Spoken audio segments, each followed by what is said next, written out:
أعوذ بالله من الشيطان الرجيم بسم الله الرحمن الرحيم دوش پیت نمبر آیات سورة النساء پنزم سپارہ فكيف بسنگ بوي اذا هغ وقت اصابتهم چه ارسیگی دویتا مصیبت بما په سبب د هغه عمل قدمت ایدیهم چې مخکې لیږلي لاسونو د دوی ثم بیا جاءوک دوی راشي تا ته یحلفون دوی قسمونه خوري بالله په الله تبارک وتعالی باندې ان اردنا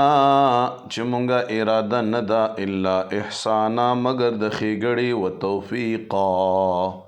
او د توفیق. دغه آیات کریمه کې چونکې په هغه دور کې منافقت ډیر زیاتو نو منافقینو به خپل خبرې اهل کتابو لوړي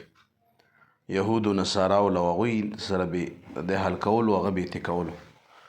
نو د الله نبي ورته دغه آیات کې الله پاک ورته وفرمایلو بیا نبي علیه السلام ورته وویل چې ګوره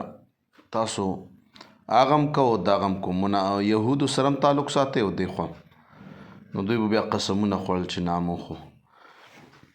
د ښېګړې اراده وه د توفیق اراده وه توفیق ویلی شي دست دادن را در کسې در کار خیرې د خیر په کار کې چاته لاس ورکول نو الله تبارک وتعالی د هغې مذمت وکړو. دوستانو په دروغو باندې قسمونه ډېر خلک خوري. په حدیث د بخاري او مسلم شریف کې راغلی رسول الله صلی الله علیه وسلم فرمایي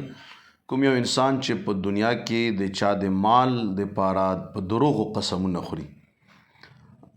یا عمومي طور نو الله تعالی به د په ورځ د قیامت داسې راپورته کړي چې الله به ورته غصه کوي. دغې وجې نه ډېر احتیاط پکار دی په دروغو قسمونه خوړل د چا مال جایداد عزت تغله کېدل دا نه دي پکار او بیا په نه څه خبره قسمونه کړو قرآن دی او قسم دی او د الله په نامه چې او د هغه او قسم خو صرف په الله په ذات باندې کېږي یا د هغه په صفاتو تا په سر مو قسم دی او د هغه په سر دا پالتو خبرې دي. صدق الله العظیم.